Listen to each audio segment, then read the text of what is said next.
Hey guys, and welcome to the Working Money Channel. Is David Schwartz giving us some more insight on who Satoshi is? By playing with us a little with some Twitter riddles, David Schwartz posted this cryptic thread here, defamation and the First Amendment. Here is a thread. Sometimes you'll have an issue of great public importance where only one side risks lawsuits or defamation. And then he gives some examples here, like Trump is or isn't a liar, Biden does or does not suffer from dementia, Craig Wright is or isn't Satoshi. And then Moonkey here asks, is Jed 1/4 of Satoshi? Digital Hutch asking, is Arthur Brito 1/4 of Satoshi? And David Schwartz actually responded, I know of no reason he couldn't be, but that doesn't mean he is. There's really no publicly known reason why I couldn't be other than the fact that I've said I'm not. But I admit, if I was, I'd probably say I wasn't. So it's hard to argue that you should believe me. Okay? That was the response from David Schwartz. And then some people down here, giving their 2 cents, what they think about this. Now, I recently did a video suggesting that David Schwartz, Arthur Brito, Jed McCaleb were 3/4 of Satoshi Nakamoto. And if you guys didn't catch that video, I will link it up here in the top right-hand corner. There was some strong evidence to suggest that. Now, when David Schwartz is being asked straight on about this particular question, because he opened it up with his defamation thread, he clearly doesn't want to handle it in a straightforward manner. Take from that what you will. Just thought it was kind of a fun thread to open up this afternoon's video. Nathan Price here on Twitter posting this with regards to FleetCor. Now, FleetCor, they were trialing Ripple back in 2018. Here's a press release from the FleetCor website. FleetCor and Ripple team up to modernize payments using blockchain. And this, again, was from back in 2018. A leader global provider of commercial payment solutions continues to explore blockchain opportunities in payments. As part of these efforts, FleetCor is launching a pilot program with Ripple, the enterprise blockchain solution provider, and Cambridge Global Payments. So since then, it's funny because Ripple did partner with Cambridge. I believe that was just last year. And FleetCor, this pilot again happened a few years ago, 4 years ago now. Well, guys, an update from their Q2 report 2022, their financial results. This just released yesterday. FleetCor Technologies, a leading global business payment provider, today reported financial results for its second quarter ending on June the 30th. We reported an exceptional quarter with continued momentum leading to revenues and adjustment net income per share growth, 29% and 32% respectively. This coming from Ron Clark, Chairman and Chief Executive Officer of FleetCor Technologies, Inc. Organic revenue growth finished strong at 17% for the quarter, driven by results in lodging and corporate payments. We are adjusting our guidance to reflect our second quarter outperformance and our updated outlook. And so here are some more statistics here just with regards to that. I will link this in the description of the video if you want to read further. Our second quarter results came in well ahead of the expectations we provided in May for both revenue and adjusted net income per share, said Charles Frund, Chief Financial Officer at FleetCor Technologies. Our businesses continued the positive momentum from the first quarter, with the majority of the second quarter outperformance coming from organic growth. We again deployed our substantial cash flow to buy back shares and expect to continue to do so opportunistically. So FleetCor, if you guys do not know, they are a big company, an American company that provides fuel cards and workplace payment products and services. Their customers include businesses, commercial fleets, oil companies, petroleum marketers, and government in America, Netherlands, Belgium, Germany, Slovakia, and various other countries. So they are seeing a benefit. In Q2 of 2022, profits are up, and obviously they have been conducting more business, larger quantities of business over the last quarter. So revenues up 29%, net income increased by 34%, likely running on DLT technology. And this is just one example of how businesses are going to benefit from a RippleNet solution, streamlining that business structure. So we have the retail side, right? We have the smaller value payments, but then we got to look at these big, larger valued payments. And, this is where I think we're going to see more companies move in the future. I think FleetCor, probably one of the first to modernize their payment solution using blockchain. They were doing it way back in 2018 when nobody wanted to touch it. Anyway, wanted to thank Nathan Price here for posting that. Vechain Thor announces its XP Network's cross-chain NFT bridge. Guys, this is coming from the Cryptic Poet here on Twitter. So more Vechain news real quickly here. It says, recall that in early 2022, Vechain shared a mission statement which focused on growth of its tools, community services, and global presence.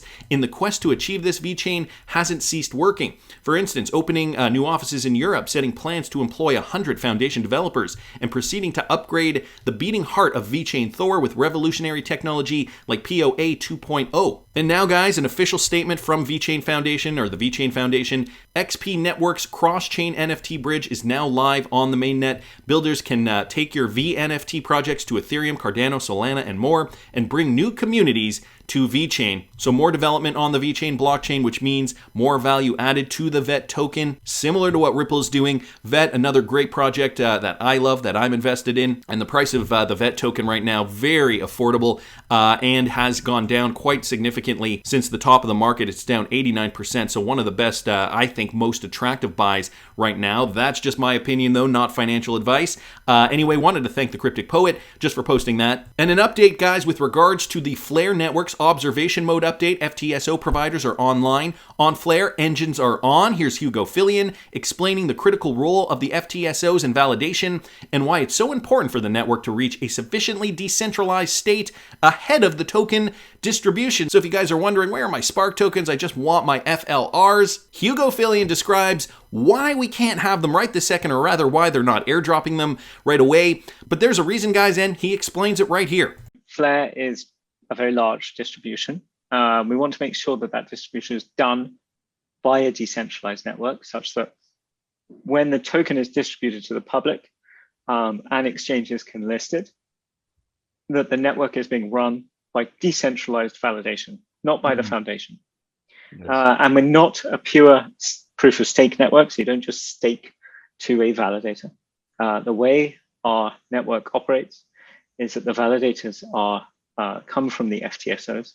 So FTSOs have the right to run a validator, and their validator power relates both to their delegation and to the performance of their prices, so how frequently they're getting rewarded. And so we need this period of time to onboard the FTSOs, to have some data from the FTSOs based on, we'll be delegating to them to start with, but their pricing will be their own. Mm-hmm. And so this allows us to, essentially the network starts with the foundation running all the validators. And then during the observation period, we move from the network, from the foundation running the validators, to essentially the FTSOs running the validators. At the point where the network is no longer run by the foundation, mm-hmm. we can then come out of observation period, and we can then do the public distribution. What we didn't want to do, and this is important for people to understand, was we didn't want the foundation to be in control of the network mm-hmm. at the point of distribution, because if anything went wrong with our validators, the whole network could be taken down. Mm-hmm. And the whole point of a decentralized network is that it's robust and secure because it has distributed validation, or at least one of the points, not the whole point, but a very large point of having a decentralized network is that it's not dependent on one entity. So Hugo Fillion, I think, explaining it very clearly for us patiently, or maybe not so patiently, waiting for our FLR tokens. The network has to be fully decentralized. They want to rely on the FTSOs, not so much on the foundation, clearly because it needs to be decentralized enough. And at that point, that's when they're going to distribute the FLR Spark tokens. So for those of you guys who participated in that snapshot back in December of 2020, we will be getting them soon. We just need to fulfill all these requirements first. So that's straight from the Flare Networks. Wanted to keep going, guys, because ODL partner BITSO is now enabling cross-border payments from multiple currencies to Mexican pesos. So these guys are a Mexican cryptocurrency exchange, and now they've partnered with Everest, the first licensed crypto custodian offering stablecoins. They announced their partnership to provide Everest users with the ability to receive cross-border transactions from the US, Europe, and Singapore into Mexico.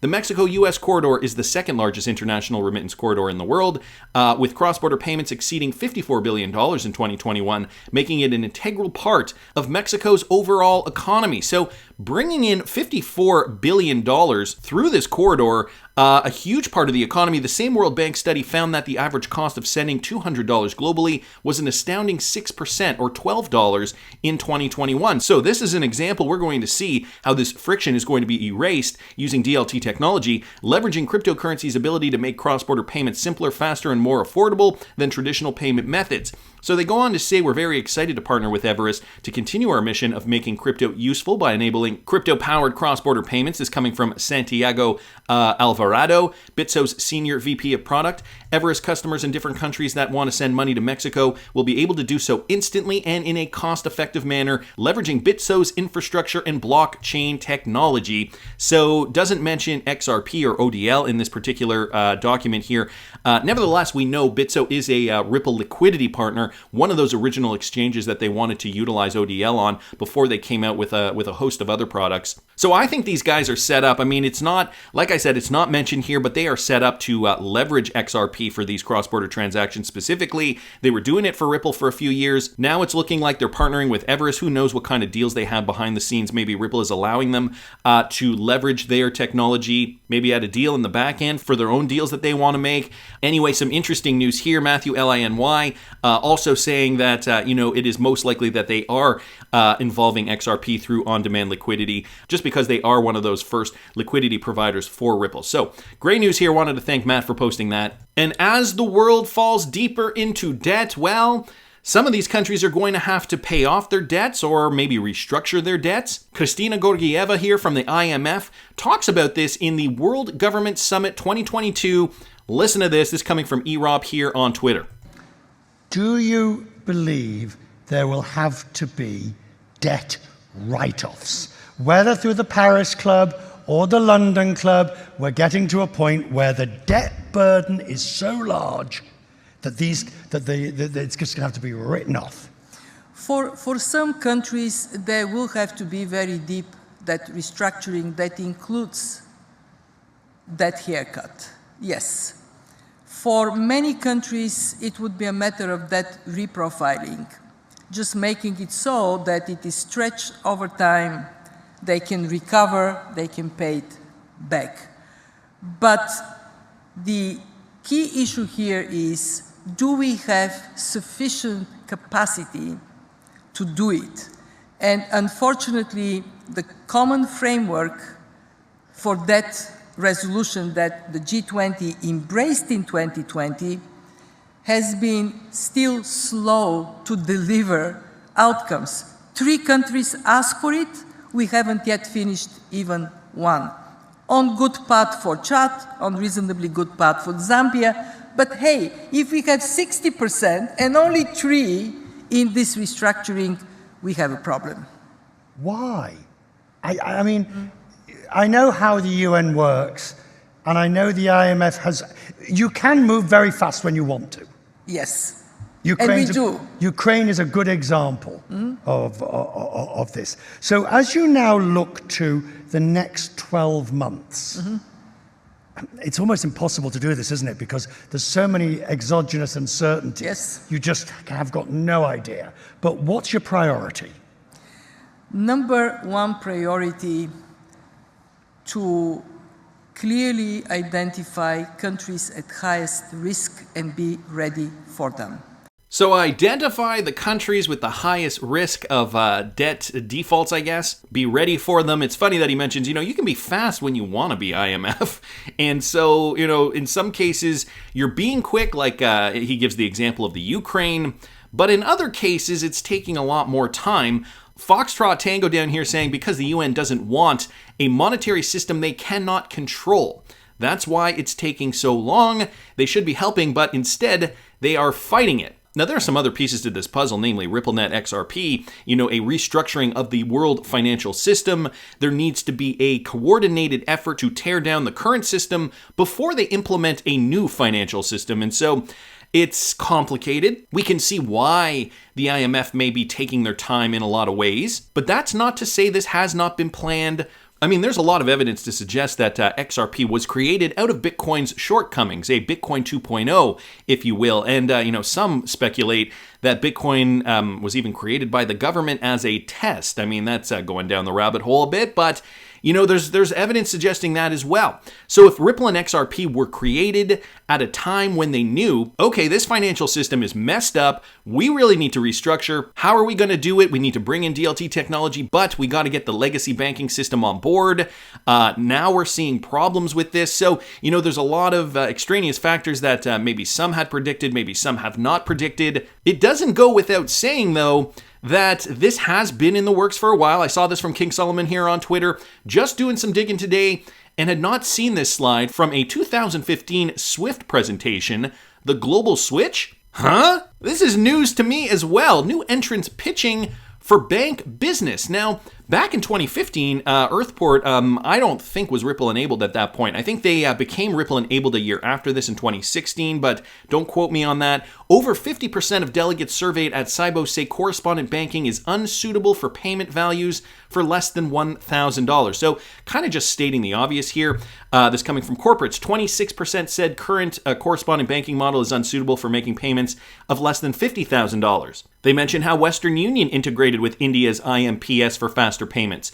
And also Ripple here, highlighted in this statement, provides a global switch for cross-border transfers, global transaction banking, GTB. And again, just to highlight the date here, March the 3rd, 2015. This directly from a SWIFT presentation. So King Solomon said that he, dug up this slide. I mean, it does look kind of sketchy, I got to admit, because some of the text here, somebody was bringing this up, some of the text here is a little blurry. Well, some of the text, I don't know if you guys can tell on the screen, but some of the text is clearer compared to this text.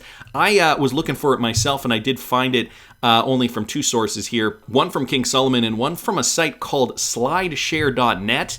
And you guys can see here, it's interesting because it's, I guess these are all archived slides that these guys find online. Could new entrants in crypto protocols threaten the correspondent banking model? This is just, looks like a furniture ad here. Looks like somebody inserted the wrong JPEGs in this slide. But if you continue down here, you can see that this slide is from this particular presentation. So this presentation from March the 3rd, 2015, and it looks like it was uploaded here on July the 15th, 2015, so shortly after that from SWIFT. But it does beg the question, has SWIFT known about this all along? Did they think Ripple was going to be this big of a threat? Why would they have included them in this presentation? I don't know if you guys remember, and if you've been with me for this long, if you go down to some of the older videos that I've done, this was from over 3 years ago now, it was this video here. There was a conference that I was talking about.